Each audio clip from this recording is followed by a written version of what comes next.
Welcome to our YouTube channel here at Genwars, also known as Alpha vs. Zennial, where we review toys, games, TV, movies, and more from generations past and present.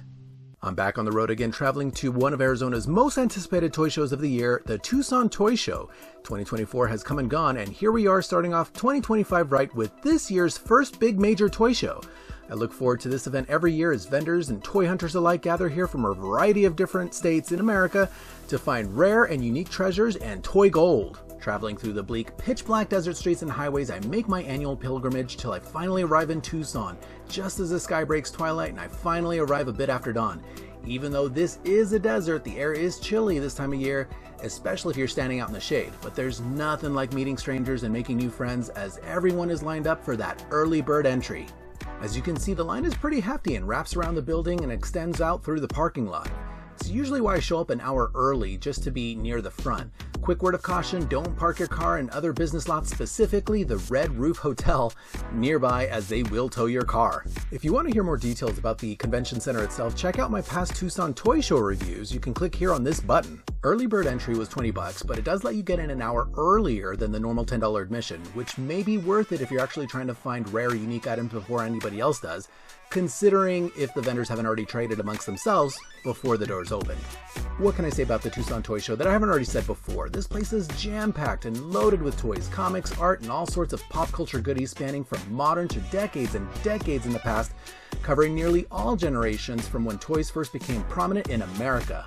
I've spotted a few goods even from back as far as 1838, from Francis Field and Francis Tin Toys, late 1800s, early 1900s FAO Schwartz toys, all up to Louis Marks and Company, Ideal, Parker Brothers, Tonka, Mattel, Hasbro, Milton Bradley, Toy Biz, Galoob, McFarlane, Mego, and so many other big toy company names which Toys Built America, all the way up to modern companies like Four Horsemen, Super 7, and others that are just making awesome goods today.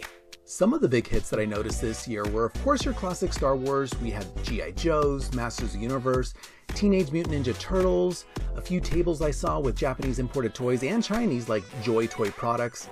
Saw Transformers, Hot Wheels, Matchbox, model kits, Marvel in general, of course, is always popular with the X-Men, themed toys from horror, sci-fi movies and shows, lots of retro video games and comic books, the list goes on and on. Funko Pop, I noticed, is still pretty relevant, but I noticed it's shrunk down just a bit this year compared to prior years. Vendors have been bringing out a lot of the more mainstream stuff, like from Disney, lots of 80s, lots of 90s, and of course we had a lot of created goods, toys and whatnot made by locals promoting their stuff. One of my favorite pickups was an illustrated history book about the creation of G.I. Joe, Volume 1 by local author named Dan Klingenschmidt. The amount of work that he put into the multiple volume series was phenomenal, and I really appreciate the use of direct sources that provided him with content not commonly shared or seen widely in other materials. The Tucson Toy Show definitely had a surprising number of individual pop culture contributors like this that sold a variety of interesting things. As usual, when I do these videos, I'm not going to talk through the entire thing, as this is more of a visual walkthrough for those of you who are not able to make it to the event or just curious about toy shows in Arizona in general and want to see basically just what kind of treasures are buried out here in the desert. So kick back, relax, and enjoy.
This pretty much wraps up my walkthrough through this year's Tucson Toy Show. I was pretty happy with my haul that I picked up for phenomenal prices.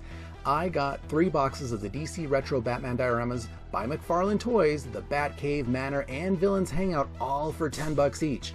Those typically go for about $30 on the average low end on eBay. The vendor's wife was probably threatening him to get rid of all the extra stuff that he had, so that worked out perfectly for me.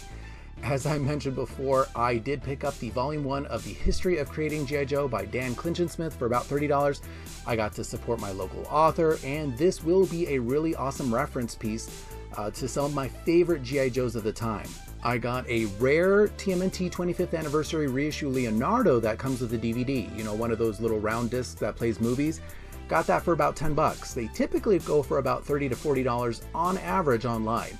I got a few Micro Machine collectibles, both the city cars and a couple of the Star Wars themed minis. A few Kenner toys, including the Aliens for about $5, which go nearly for about almost $20 online, and an X-Men Sentinel for $10, which usually goes for about anywhere between $20 to $40 online. All in all, I would say I was pretty happy with my picks this year. They had a lot of great stuff I am no longer hunting for, like carded TMNT stuff. Still though, looking at that stuff definitely brings back good memories, and I'm still looking for my Scratch the Cat though, so better to try to hunt it out in the wild than pay crazy eBay prices for it. Overall, I was pretty happy with the trip and it was well worth it. If you want to share your experience in toy pickups, by all means, please share below. If you have any questions, I'll be happy to answer them in the comment section below too. If you liked what you saw, please make sure to like and subscribe, as this will help us grow. Showing your support goes a long way for us, and it's free. Remember, whether you're from Generation Alpha or Xennial, before or beyond, keep collecting what makes you happy and healthy. Thanks again, and we'll see you next time.